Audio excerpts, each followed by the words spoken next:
Hey guys, চলে এসেছি নতুন ব্লগে।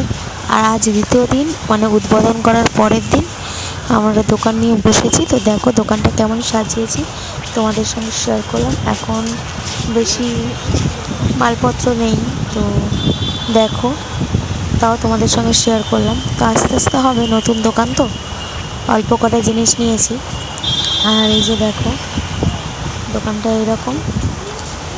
আর দেখো দোকানের ভিতরে আমি আছি, টিনা তো বাড়িতে এসেছিল একটু। আর দেখো দোকানটা এরকম করে সাজিয়েছি। তো দেখতে পাচ্ছ এরকম ড্রেস ফ্রেস সব কিছু মোটামুটি পাওয়া যায়, নাইটি ফাইটিও পাওয়া যায়। তো এখন নাইটিটা যেহেতু হ্যাঙ্গার ছিল না, তাই জন্য নাইটিটা টাঙাইনি। তো চলো দেখো। আর এই যে টিপ যদি কারোর লাগে অবশ্যই এসো। আর আমাদের দোকানের অ্যাড্রেসটা তোমাদের বলে দিই। দোকানের অ্যাড্রেসটা হচ্ছে ঢাকুরিয়া। যদি ট্রেন লাইন হয়ে যাও তাহলে ঢাকুরিয়াতে নামবে, নেমে ঢাকুরিয়া থেকে 10 মিনিট, বা যদি বালিগঞ্জ নামো তাহলেও 10-15 মিনিটের মধ্যেই হয়ে যাবে। আর যদি বাসে করে আসতে চাও তাহলে পঞ্চাননতলায় নামবে। নামলে তাহলে হেঁটে 2 মিনিট, পঞ্চাননতলায় নামলে তো 1 মিনিট 2 মিনিট যা খুশি। যদি ওই পারটাই নামো তাহলে 2 মিনিট, যদি এই পারটাই নামো তাহলে 1 মিনিট। তো দেখো এরকম করে সাজিয়েছি দোকানটা। আর আমাদের দোকানটা চেনার জন্য তোমাদেরকে আরেকটা দেখিয়ে দিই।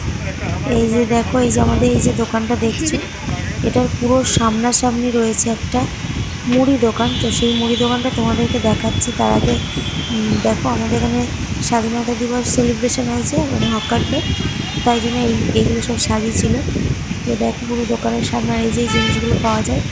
তো আরও অনেক রকম পাওয়া যায় এখনও, মানে হ্যাঙ্গার, তারপরে মানে একটু গোছানোর ব্যাপার আছে। তো একটু প্রথম দোকান অভিজ্ঞতা তো নেই, তাই জন্য অন্যভাবে গুছিয়েছি। আর এই যে দেখো দোকানের ভেতরটা এই যে ঠাকুরগুলো লাগিয়েছি।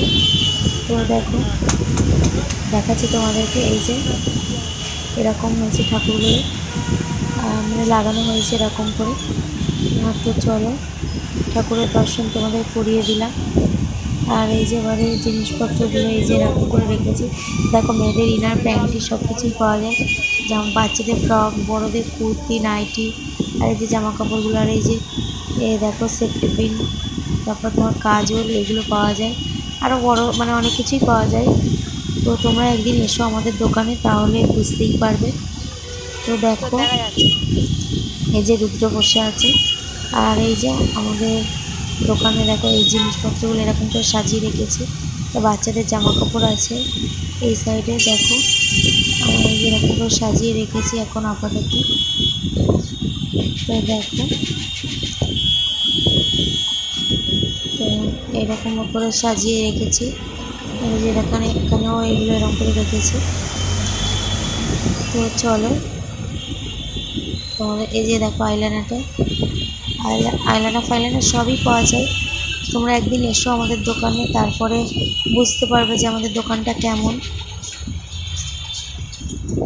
তো এই যে দেখো নেল পলিশ, আয়না সব কিছুই পাওয়া যায়। তো কেউ কিছু নিলে বলো অবশ্যই। এই যে টিপ, অনেক রকমের টিপও পাওয়া যায়। সিটি গোল্ডের চেন পাওয়া যায়, দেখো সিটি গোল্ডের চুড়ি, লিপস্টিক, নানা রকমের জিনিস পাওয়া যায়। আর এই যে মুড়ি দোকানটা বলছিলাম, এই যে মুড়ি দোকান, এনাকে আমরা কাকু বলি, তবে দাদুর মতো বয়স। তো বাবা দাদা বলে যেহেতু, তাই জন্য আমরা কাকুই বলি। তো দেখো এই মুড়ি দোকানটার পুরো একদম সামনে আমাদের দোকান। তো মুড়ি কাকু বলছিল আমাকে একটু তোলো, তো আমি তাই জন্য ওনার ক্লিপটা নিলাম। তো দেখো, তো কাকুকে বললাম ইউটিউব ছাড়বো, কাকু বলছে না না ছিল না, তাও আমি ছেড়ে দিলাম তোমাদের সুবিধার জন্য। তো দেখো, আর এই যে কাকু এখন বাদাম ভাজছে। আর এই কাকুর দোকানে না মানে কোনো কিছু কেনা না, শুধু ঝুড়ি ভাজা আর চানাচুরটা কেনা, বাদ বাকি সব কিছু কাকু নিজের